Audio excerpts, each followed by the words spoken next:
Kaixo, ongi etorriak saio berri batera, gaur abuztuak 25 bi elkarrizketa izango ditugu. Alde batetik, Asier Zafra eta Saioa Izura izango ditugu Berriozarreko udaletik datorzenak. Abuztuaren 27an hasiko dira Berriozarko festak eta programazioa kontatzera etorriko dira. Eta beste alde batetik, Gaizka eta Mirenekin egongo gara. Igande honetan, abuztuaren 31an, Uharte Arakilgo Artzai egunaren 57. edizio ospatuko da eta honen berri ematera datoz.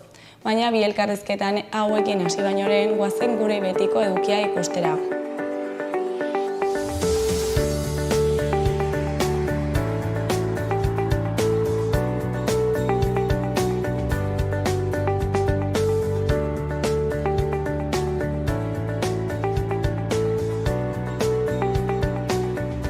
Goazen orai gaurko efemerideak ikustera. Gaurko egun batean, baina 1921 Bler mendiko bataila hasi zen Aebetan armatutako 10.000 meatzariren eta poliziaren artean.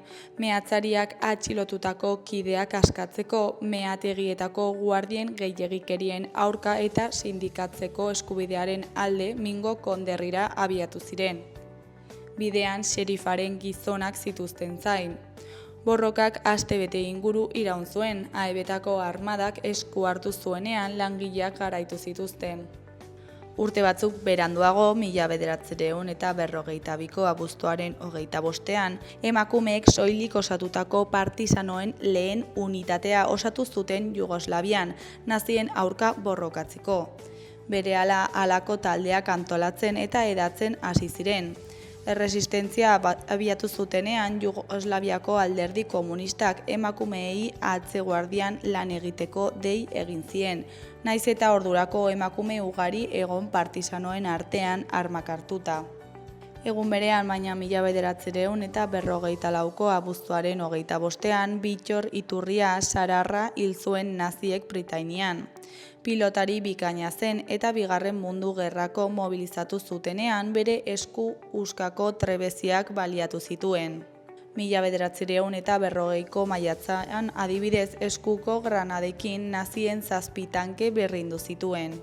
Eta bukatzeko 1949an landetako basoaren sutea itzaltzea lortu zuten azkenean. 6 egun lehenago hasitako sute erraldoiak kalte handiak eragin zituen. 52.000 hektarea kliskali eta itzalketa lanetan aritu ziren 82 pertsona hil ziren. Basoaren egoera kaskarra eta lehortez gain, haize ufadeak sutea kontrola ezin egin zuen, eta hainbat egunez luzatu ziren itzaltze lanak. Haizea baretu zenean lortu zuen sua guztiz itzaltzea.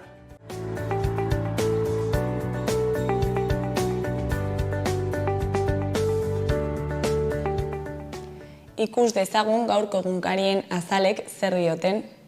Diarioen Notizias egunkarian horrela dio lerroburu nagusiak. Nekazaritzako elikagaiak, eraikuntza, osasuna eta logistika enplegua dira.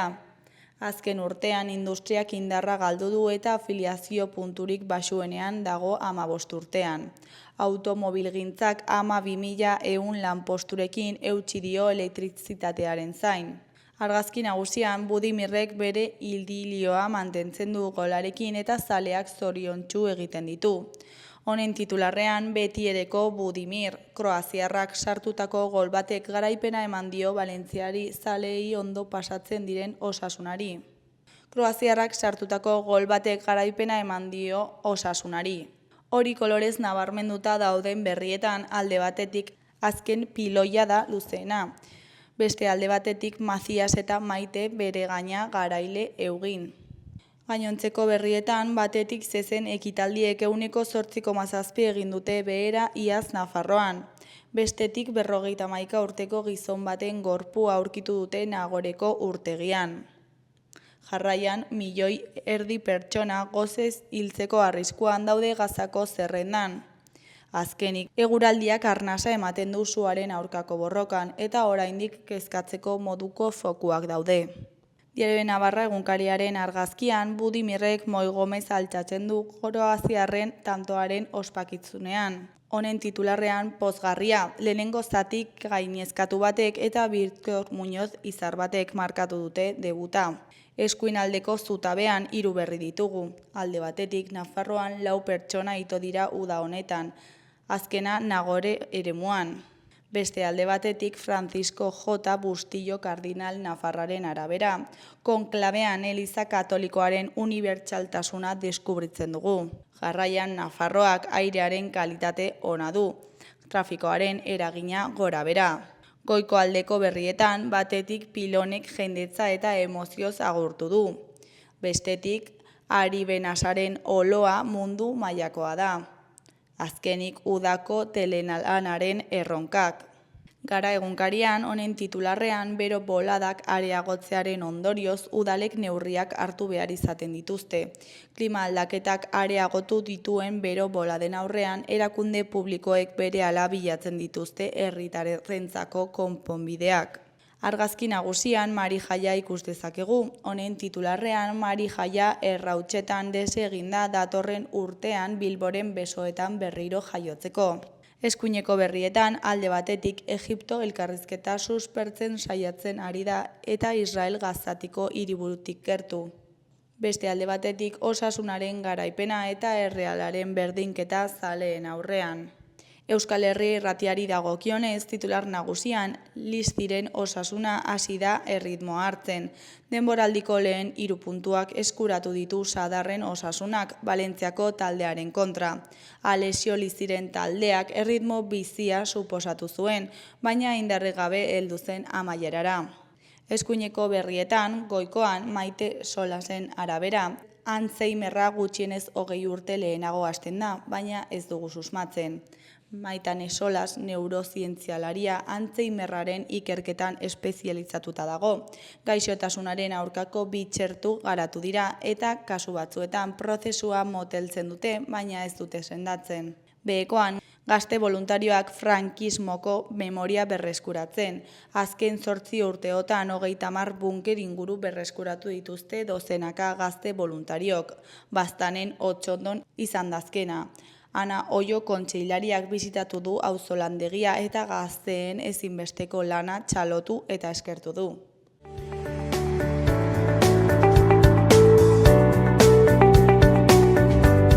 Kaixo, lehen aipatu egun bezala, orain Berriozarko udaletik Asier Zafra eta Saioa Izurarekin gaude. Kaixo, zer moduz? Kaixo, Bueno, ja 2 egun falta dira festak hasteko, ez? Eta, 27an hasten dira, zakit azkeneko prestaketekin zaudeten ja. Bai, ja hori 2 egun beratzen dira, azkenean hasiko dira jaiak.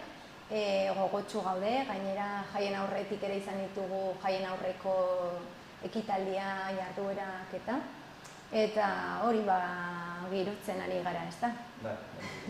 Saioak esan dagoa, azkenan dena prestatzen, azken egunak probesten dena jaisteko eta saioak esan dagoa. Eta beti data berdinetan izaten dira jaiak? Bai, aspaldi ja erabaki zela abuztuko azkeneko asteazkenean hastea eta beti izaten dira, asteazkenetik igandera arte. Aspaldi izan ziren eta ospatzen ziren abenduaren 26an izaten zen Donestebe patroia delako, Donestebe eguna. Eta, baina, hori ere bai aldatu zen, eguraldiagatik izango zen, ziurrenik.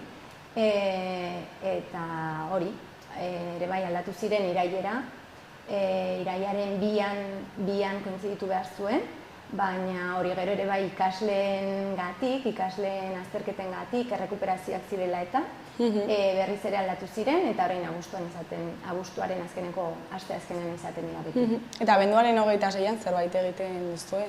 Bai, Donestebe eguna, bai. Eguneko gauza bat da, eguneko jai bat da, eta baina bai, jendeak...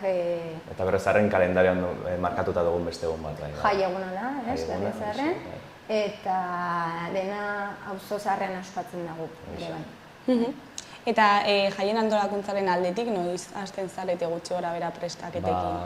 behin jaiak bukatuta ja, urrengo asteetan biltzen hasten gara, batez ere lehenengo balorazioak egiteko, eta ja horren arira, urrengo urteari begira, ze hobekuntza, ze errore izan ditugun baloratzeko, eta hortik hasten da urteroko bilerak, batez ere koordinadora kulturalean, hori dela udaleko organo bat, eta gero udaletik kanpo baita ere, jai batzordea ere badago, eta holaxe, beti urtero koordinazioa eta harremana mantentzen dugu, gauza logikoengatik.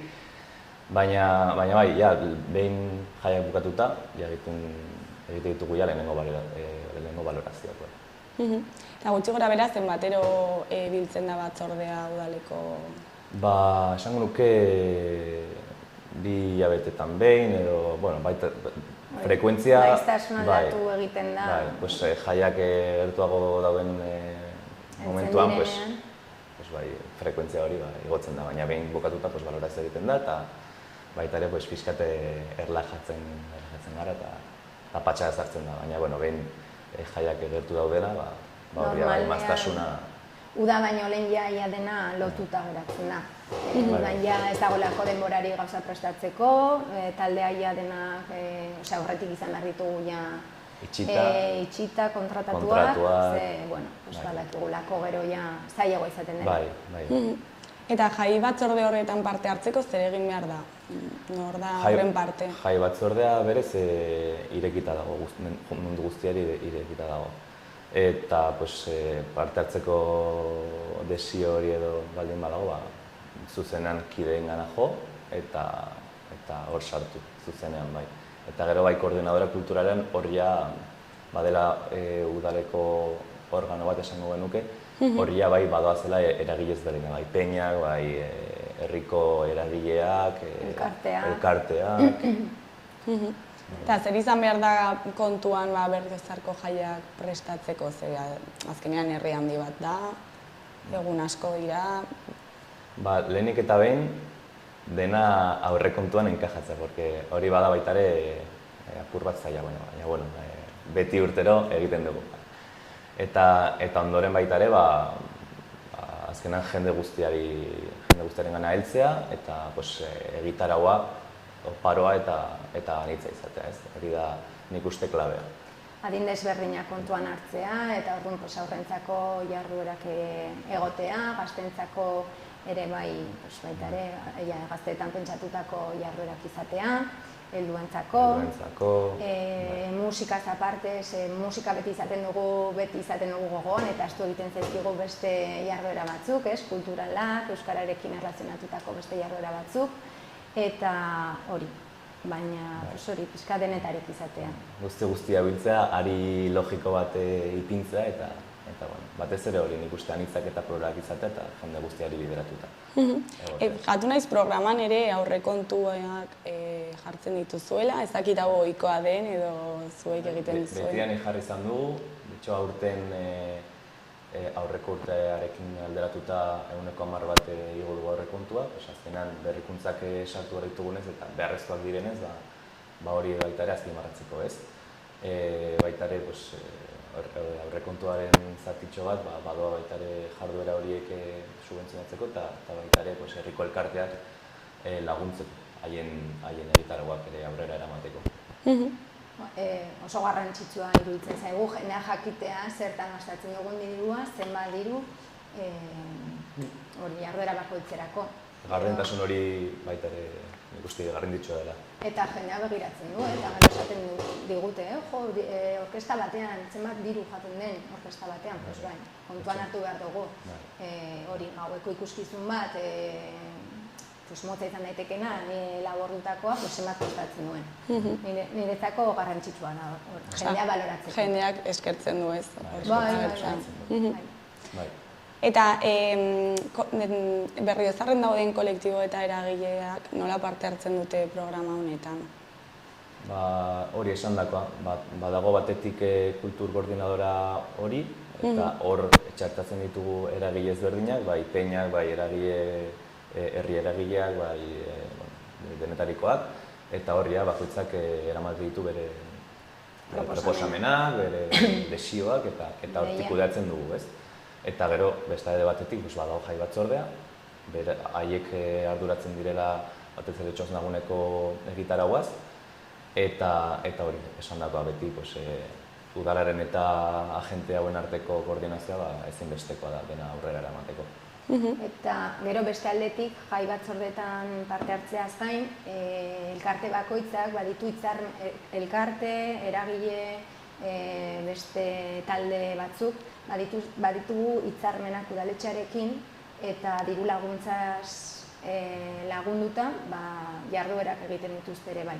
Osea, programaziotik kanpo, ez? Programaziotik kanpo badute haien programazioa eta udaletxeak diru laguntzarekin laguntzen ditu.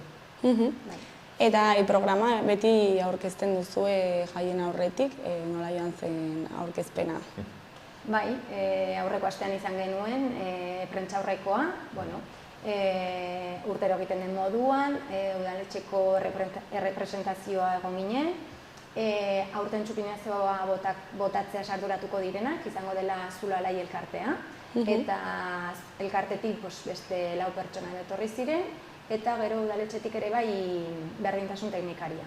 Horiek izan ginen, prentsaurrekoa ematen, eta, polita geratu zen. Aurten Zulalai elkarteak botako du, 50. urte hurrena delako, hasieratik betikoak izenarekin sortutako elkartea, orain Zulalai izenekoa, eta oso pozik gaude baita ere haien aukeraketarekin. Eta kartela, ikusi dugu hor jai giroko adela, ez dakit zein den esan nahia? Urtero prestatzen da, hau da kartela. Urtero izaten da lehiaketa bat, kartela aukeratzeko, eta aurten hau izan da aukeratua. Badago helduentzako lehiaketa bat eta beste bat aurrentzako. Epaileak izaten ditugu, eta haiek izaten dira bozkatzen dutenak eta aukeratzen dutena kartela. Aurtengo hau izan da, koloretsua, jai girokoa, jai irudiak dituena, eta parte hartzera animatzen ditu ni jendea. Eta zinegotzi moduan ez dakit zenbatgarren festak diren, ez dakit nola bizi diren zinegotzi izan da, desberdinak diren, ez?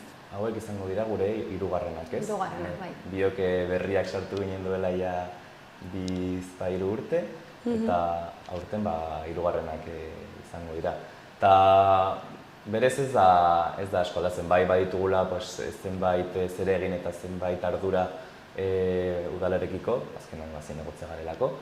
Baina, gero nik uste betianik egon garen ez herri mugimenduan eta hainbeste... Beti izan dira garrantzitsua jaia guretzako, beti egon gara presente, ez? Jarduera guztietan.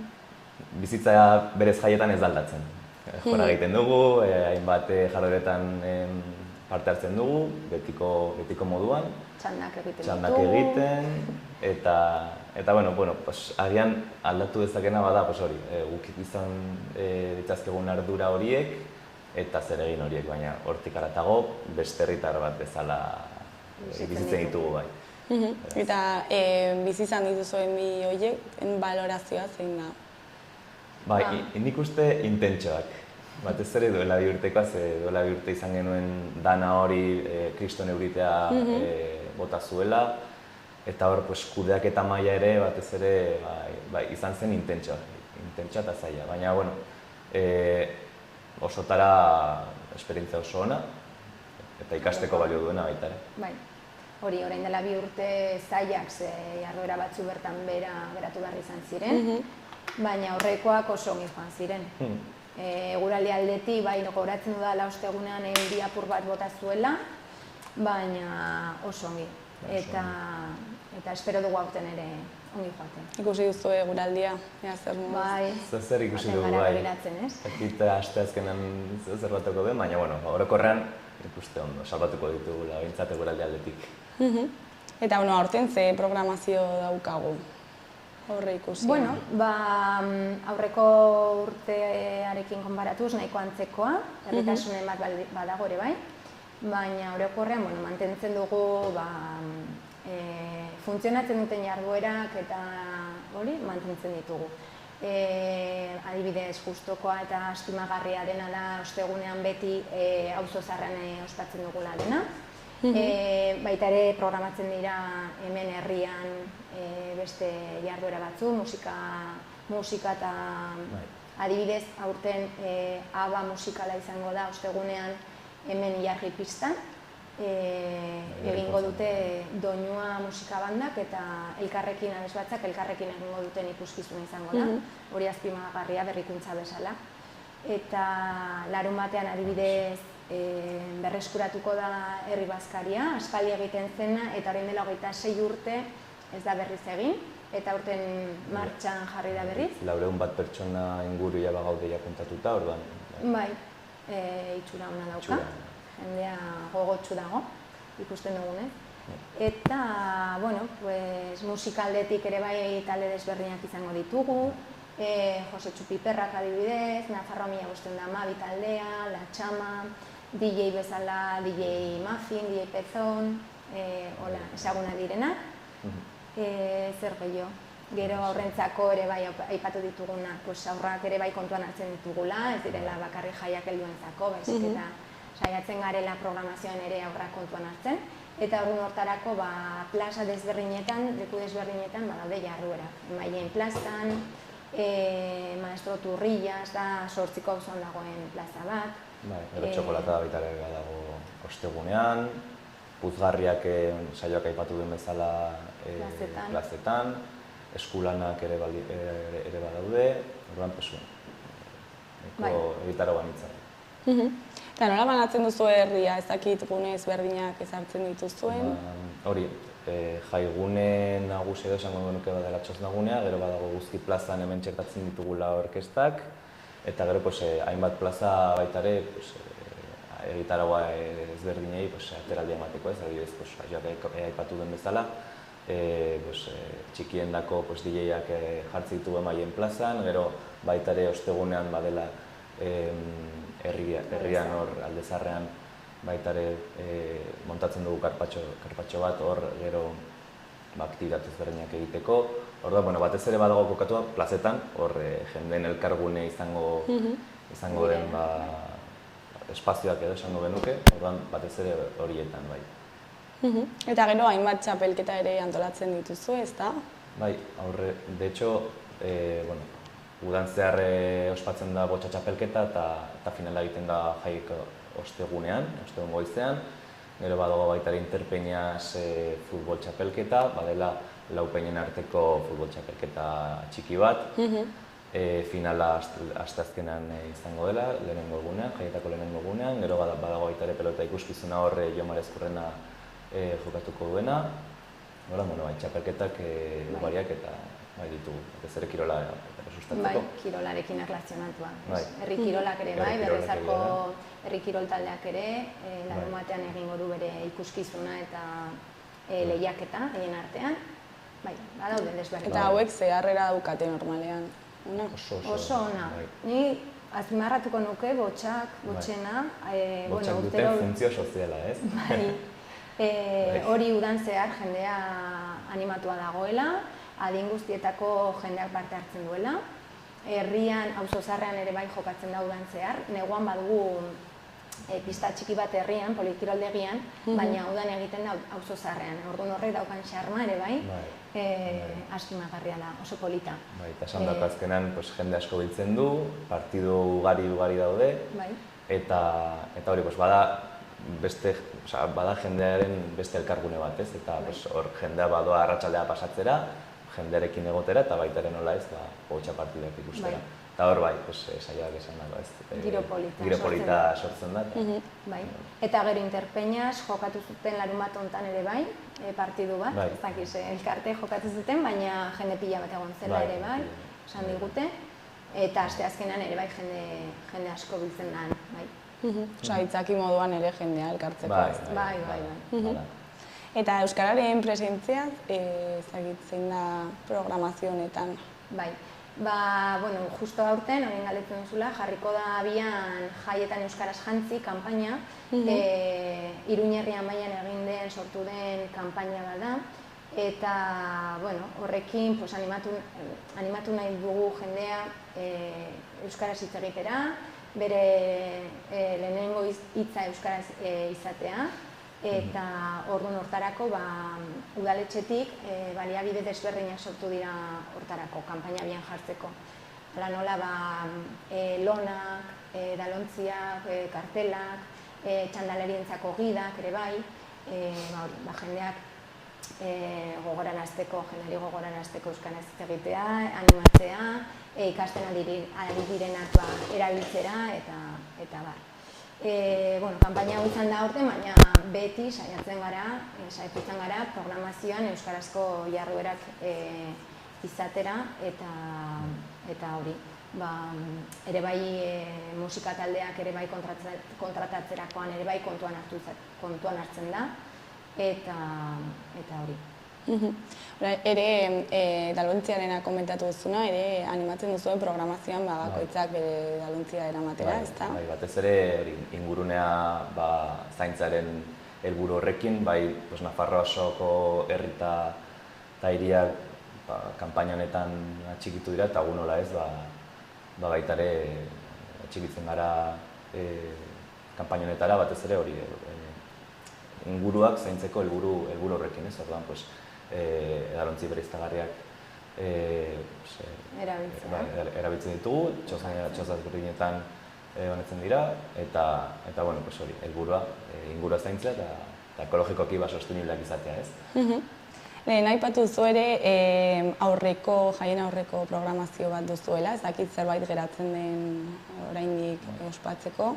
Gaur badago bakarrizketa bat, Julen Aspe bakarrizketariak furgonologo ikuskizuna egiten duena, Lantzeluze plazan gaur arratsaldeko 7:30. Eta oraindik izan dira kontzertuak izan ditu hemen Berriozarren. Atzo dantzaldia izan genuen ere bai, hemen Eguzki plazan, Mikel Hatz taldearekin, eta gero hori helduentzako dantzaldia ere bai. Gero Interpeñas ere semifinalak izan genituen aurreko larun batean. Atzo baita ere atera zen kaletik kriston panpina, ez dakit.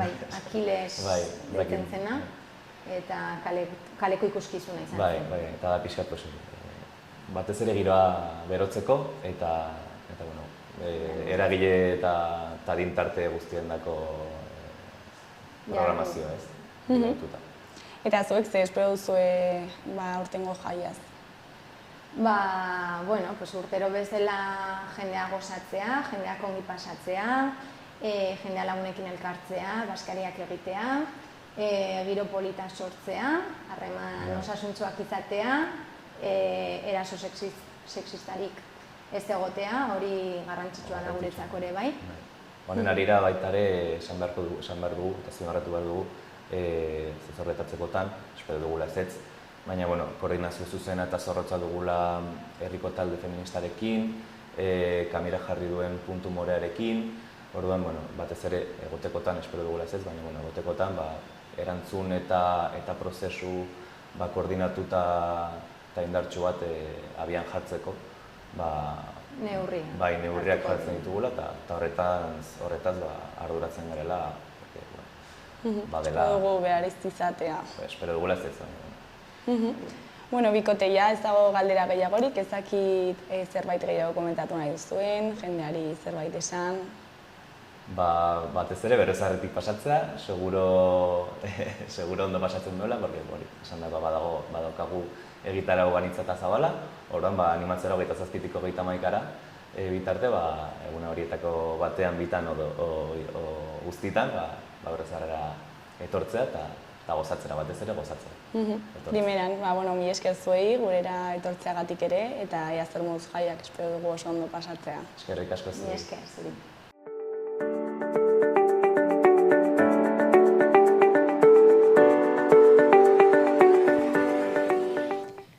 Gaurko eta biharko eguraldiaren iragarpena ikusiko dugu orain. Gaur, astelena uda sasoiko giroarekin jarraituko dugu, eta hegoaldean beroa zakartu egingo da. Araba eta Nafarroa erdialde eta hegoaldean beste pixka bat igoko da temperatura eta balio altuenak 32-35 graduraino iritsiko dira. Kostaldean ordea mendebaldeko edo ipar-mendebaldeko haizea ibiliko da eta balio maksimoak 25 gradu ingurukoak izango dira. Barnealdean haizea aldakor ibiliko da, hego-ekialdekoa gailenduko da, tarteka bizi-bizi eta arratsaldean iparraldera aldatuko da. Zeruan behe-hodeien artean tarteak agertuko dira Kantauri isurialdean. Araba eta Nafarroa erdialde eta hegoaldean berriro ere bero-hodeiak garatuko dira arratsaldean, zaparrada trumoitsuren bat baztertu gabe. Asteartean hodeitza handituko da, batez ere iparraldean. Eguna behe-hodei ugarirekin hasiko dugu ipar isurialdean eta hodeiek tantaren bat utz dezakete. Hegoaldean goizean giroa oraindik argia izango da. Arratsaldean hodeiak ugaritu egingo dira eta euria eta zaparrada batzuk egingo ditu, batez ere arratsaldea amaieran eta gauean. Ipar osagaiko haizea nagusituko da, Ebro ibarrean izan ezik, bertan hego-ekialdekoa ibiliko da ia egun osoan. Hodeiak eta ipar haizea direla eta temperatura maksimoak jaitsi egingo dira, bereziki barnealdean.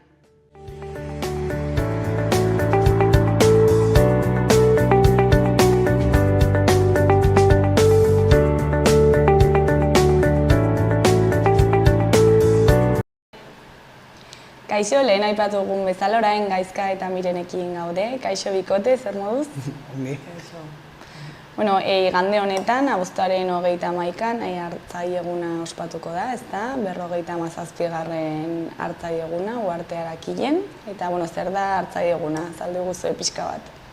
Bueno, hartzai eguna da, edo behintzat, bueno,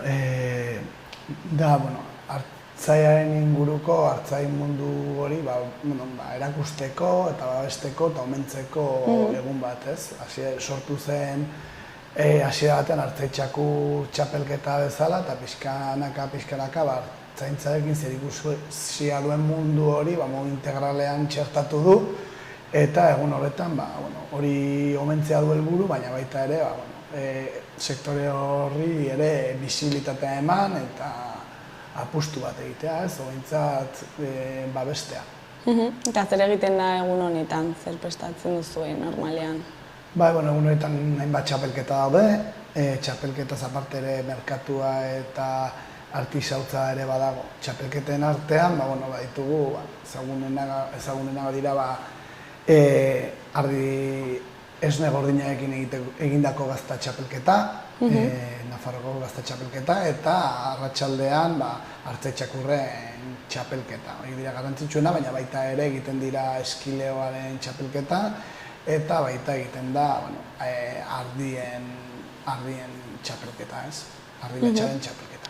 Eta gero, esan dudana, badago artisauen feria, eta gero badago ere azoka produktuena, eta erosteko hori normalean goizean izaten da. Arratsaldean txakurren txapelketa. Eta urte askotan zehar ospatuen jaia izan da, ezakit zer bilakaera izan du honek?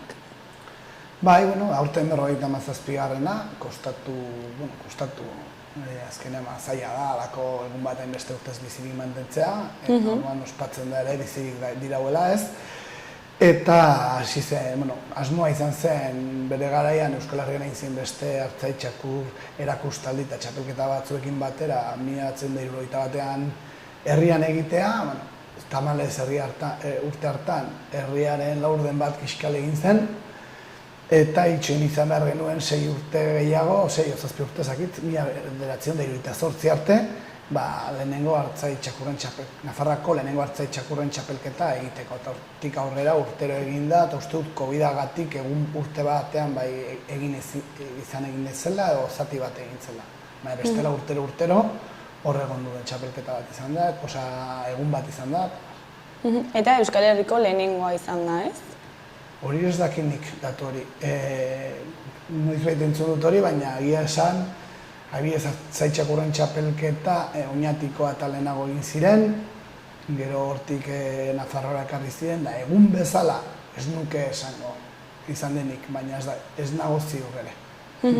Eta gero ere bitxia den zerbait da kartela, ez duzuelako aldatu urtez urte, ez dakita aurten ere berdina den, edo ez?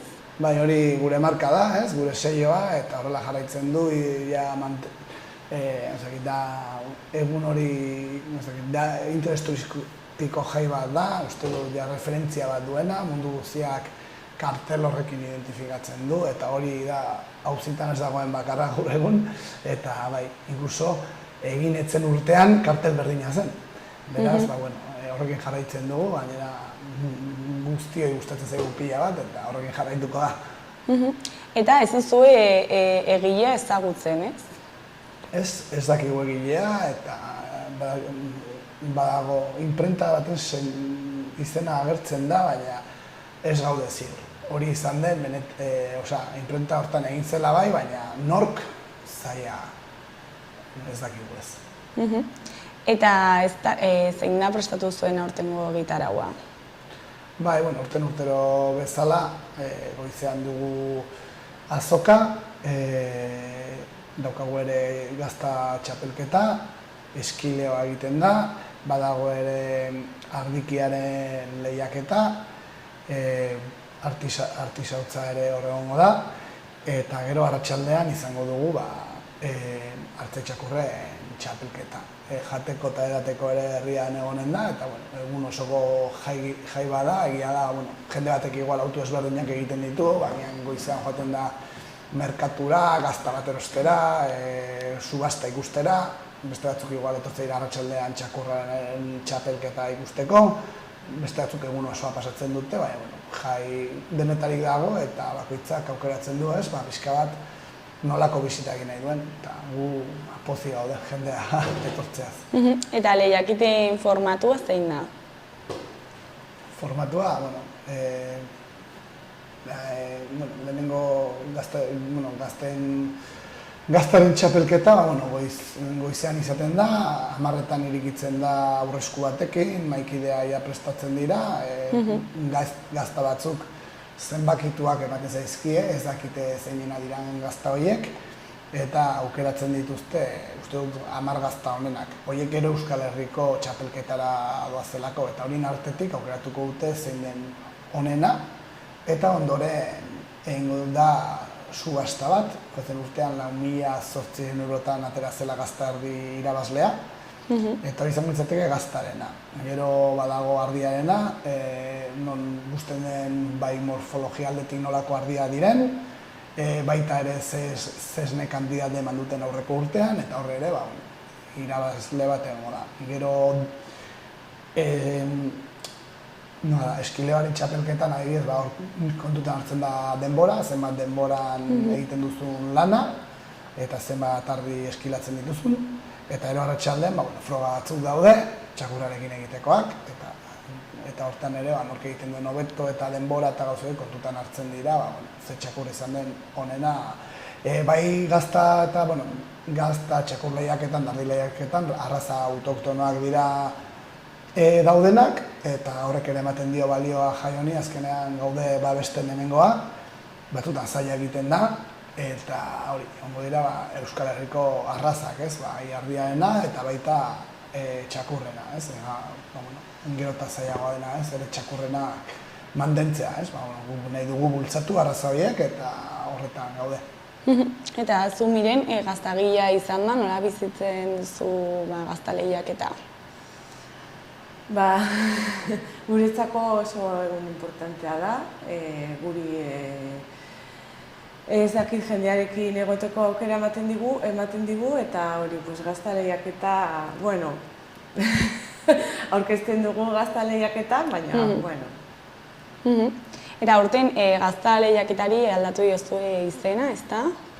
Bai, aurten Jose Mari Ustarroz joazitzaigun, da erabaki genuen omenalditxo bat egitea, eta bera ere 17 urtez izan da Idiazabal jatorri izendapenaren lehendakari, eta erabaki genuen, beraiekin batera, agian gazta lehiaketa izena ematea bera omentzeko modu bat zela, eta adostasun handiz erabaki genuen hori egitea, eta egun horretan egingo dugu omenaldia Jose Mari Ustarrozi, eta baita izena aldatuko diogu txapelketa horri, eta hori, gero Jose Mari Ustarroz gain ere izango ditugu beste bi omenaldi, bat Fermin Leizagolari, bera ere aurten hil da, izan zen epaimaikide, eta baita, Artzaitzaren inguruan egin ditu hainbat ikerketa. Eta gero ere, arratsaldean omenaldia egingo diogu Antonio Galustizari, Artzai egunean 22 aldiz garaile izan delako, eta jarrai dezala parte hartzen urte askotan. Eta ere, Jose Mariren presentzia egun honetan garrantzitsua izan da, ez? Bai, bera izan da sustatzailea urte askotan, hasieratik. Egia da azken urteetan igual pixka bat aldundu zen gehiago, baina berti egon da hor, ikusi hemen Xaloa telebistan egon gara berarekin, ez? Eta urten ez da egongo, lantalde bat dago urte batzuk atzera gai honekin, lantalde horrek jarraitzen du, eta aurrera egingo dugu horrela, egia da, gero eta zailagoa direla jai mota hauek mantentzea, eta bar, ez? Baina, horretan gaude, oraingoz behintzat bizi dago, eta ea beste 50 urte betetzen ditugun, ez? Ez da erraza izan, 50 urte egitea, halako jai batek irautea, eta aurrera begirare, herri txiki batean, ateratzea, Bolondrosen konpromesua, ia onda 50 pertsone parte hartzen dute, eta, kostatzen da, baina, gustoz egiten dugun zerbait ere bada, eta, aurrera jarraitzen dugu. Eta hori ere izango da, Jose Mari omentzeko beste modu bat. Eta jendearen harrera, nolakoa da? Harrera ona izaten da, gustu jendeari gustatzen zaiola etortzea halako lekuetara, bai eguna goxatzera, gaztaren bat edo erostera, edo auskalo, jendea etortzen da. Egia da, eguraldiaren menpe gaudela askotan, eta egia da oso bero handia egiten badu, jendeak agian aukeratzen du beste alternatiba batzuk, baina normal bat baldin bada, normalean exitoa egoten da, eta hori, jendeak eskertzen ditu halako guneak, ez? Antolatuak baldin badaude. Eta gaztagilea izan da, nolakoa da zuen urteroko lana?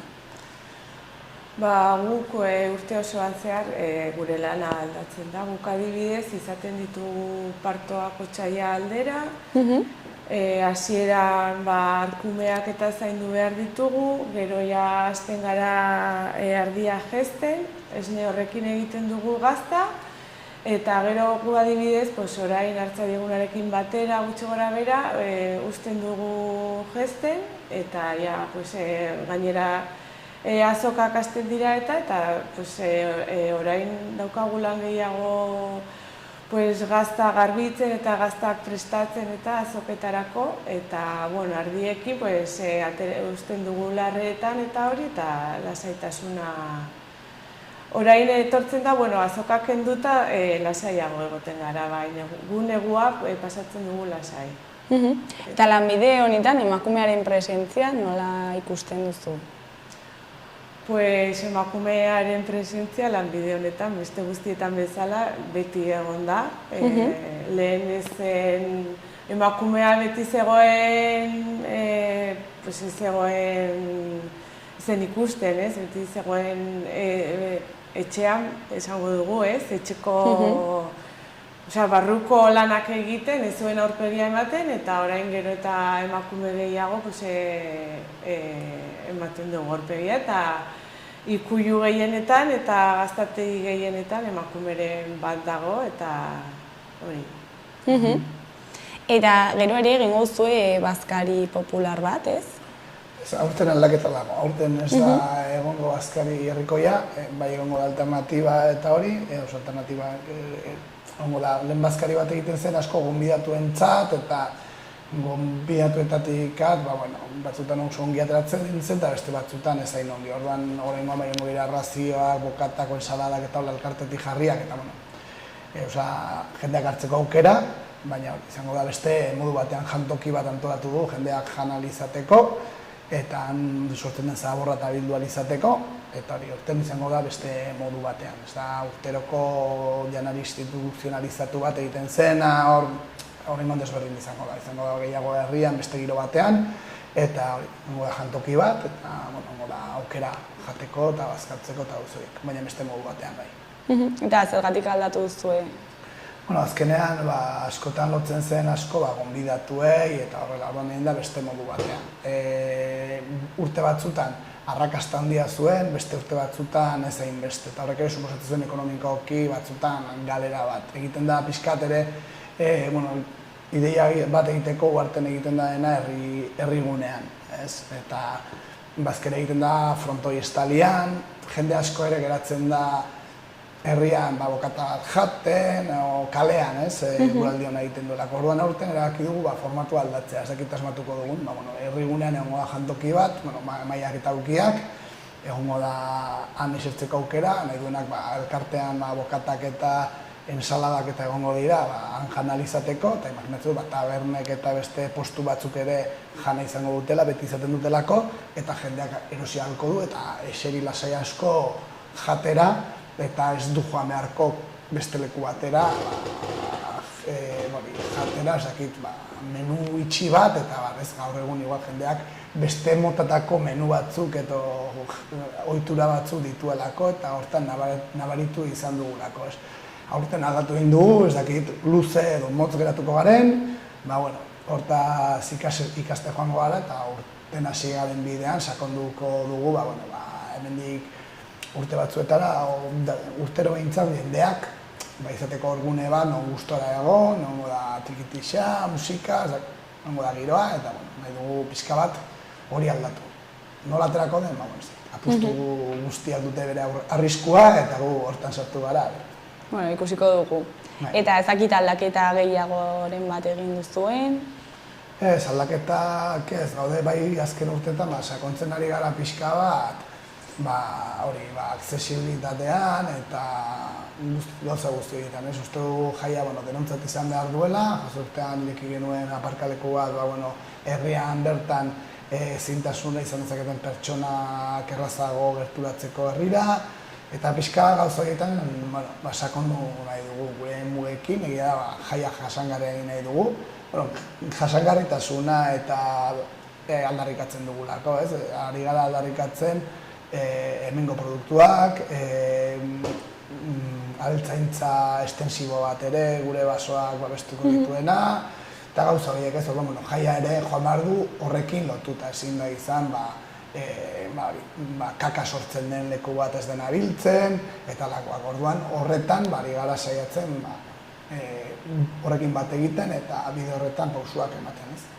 Eta abeltzaintzaren egoera sakanan nola ikusten duzue? Hori igual gehiago ikusiko luke bidenek, ez? Nola ikusten duen berak, bere esperientziatik. Ez dakit nik uste dut gero eta abere gutxiago ditugula, eta ez dakit nik uste dut ardien kasuan adibidez, eta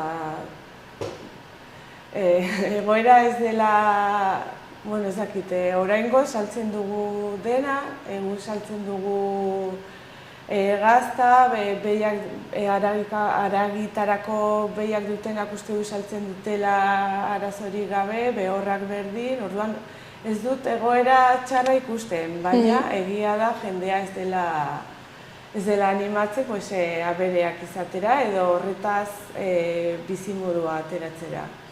Eta nola eman dizaiokegu honi buelta, zakit, pentsatu duzu zerbait jendea animatzeko?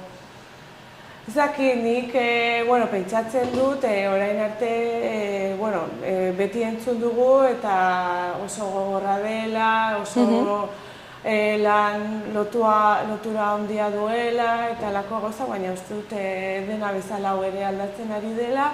Eta adibidez ardi hartaldeak, lehen hartzain bat egoten zen ardi askorekin eta berak arduratzen zen ardiekin, gaztarekin eta denarekin.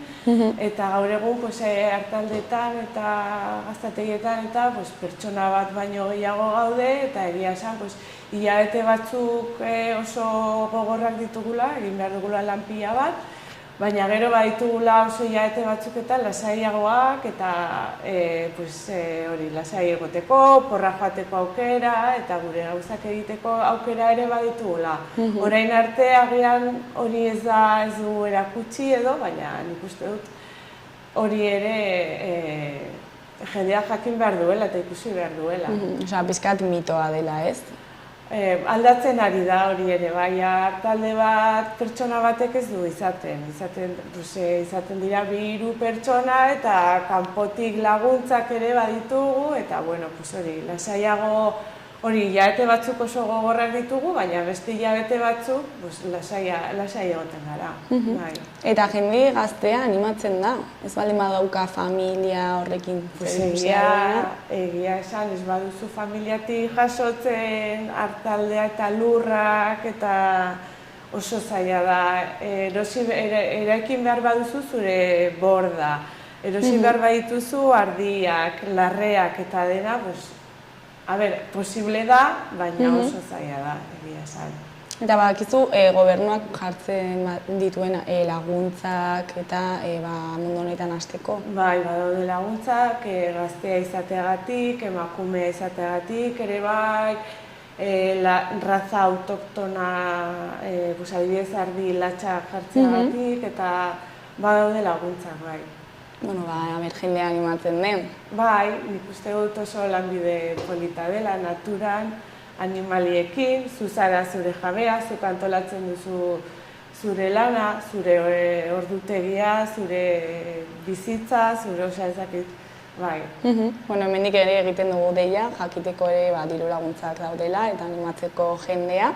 Eta zuek, ze espero duzue igandea, ze edizio honetaz? Ongi joatea eta etortzen den jendea disfrutatzea, ez? Eta, ja bukatzeko, ezakit zerbait gehiago komentatu nahi duzuen, jendeari zerbait esan, gonbidapena luzatu, ezakit. Ez, gonbidatuak zauden daudela denak kuartera etortzeko, eta, dena prest dugula ja, eta horrengo ikusiko dugula elkar. Bikote zuei eskerrak eman, gurera etortzeagatik, eta ea zer moduz pasatzen duzuen eguna. Bai, zuei, mi esker.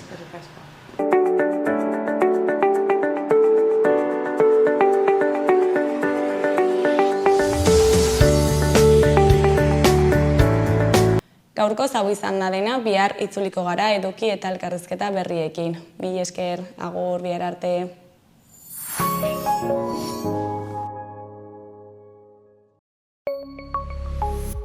Gobierno de Navarra. Nafarroako gobernua.